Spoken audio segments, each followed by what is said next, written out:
আলাউদ্দিন মোহাম্মদ, একটু আপনার কাছে জানতে চাই ছোট করে আসলে ভোটাধিকারের বয়স আপনারা 18 পরিবর্তে 16, এর আগেও আপনারা এমন একটি দাবি তুলেছিলেন, সেটিকে আবার ইশতেহারেও ইনক্লুড করেছেন।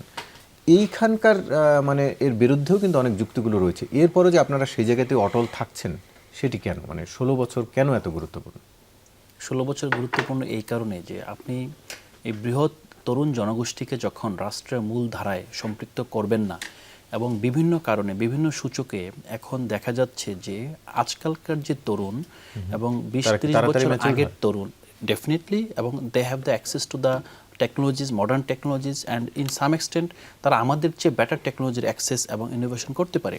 সবচেয়ে বড় কথা হলো যে আমাদের তাদেরকে ভোটাধিকার না দেওয়ার পিছনে কিন্তু কোনো যুক্তি নাই। প্রথমত, আপনি ধরুন 16 বছর বয়সে যদি কেউ মনে করে সে ভুল সিদ্ধান্ত নিতে পারে, তো 16 বছরের পরে সে যখন 21 বছরে যাবে সে কিন্তু তার সেকেন্ড বার ভোটাধিকার প্রয়োগ করবে। তখন তার কাছ থেকে কিন্তু আপনি একটা ভুল সিদ্ধান্তের উপর একটা ম্যাচিউর সিদ্ধান্ত লাভ করতে কিন্তু বিশ্বের বিভিন্ন জায়গায়, বিভিন্ন দেশে, আমি বলবো না সব দেশে, বিভিন্ন দেশেই তো 18 বছরকে একটা মানদণ্ড। 16 বছরও তো আছে, 16 বছরের নজিরও অনেক দেশে আছে। আর সবচেয়ে বড় কথা হলো যে এই যে ডেমোগ্রাফিক ডিভিডেন্ড নিয়ে আমরা কথা বলছি, শেখ হাসিনা সবচেয়ে বড় আপনার মানে উইকনেসটা কী ছিল?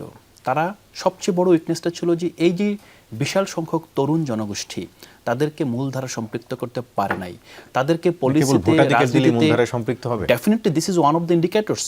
এটা দিলে যে হবে ভোটাধিকার বাড়ানো, আপনাদের ভোট বাড়ানোর একটা কৌশল। আমাদের ভোট বাড়বে মানে আপনার কি মনে হয়? যদি মনে হয় সব জেনজি অথবা সব 16 বছরের তরুণরা এনসিপির পক্ষে আসবে, তাহলে তো আপনি ধরেন স্বাভাবিকভাবে এই জিনিসটাকে আপনি অপোজ করতে পারেন না। কিন্তু বিষয়টা হলো যে যদি আমরা অ্যাট্রাক্ট করতে পারি, that will be good sign for the country. But আমার মনে হয় না যে এখানে শুধুমাত্র একটা নির্দিষ্ট রাজনৈতিক দলের এজেন্ডার সাথে যুক্ত। মোটা দাগে আমাদেরকে বুঝতে হবে যে তরুণদেরকে যত দ্রুত আমরা রাষ্ট্রের প্রক্রিয়া এবং রাষ্ট্রের সাথে এঙ্গেজ করতে পারি, তখন তাদের পটেনশিয়াল থেকে আমরা বেশি নিতে পারবো।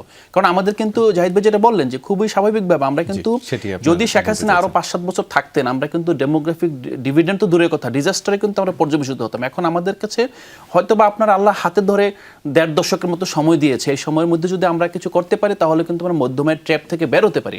না হলে কিন্তু এই ট্র্যাপে আমরা একবার পড়ে গেলে এর পরের জেনারেশন কিন্তু এই ট্র্যাপ থেকে আর বের করতে পারবে না।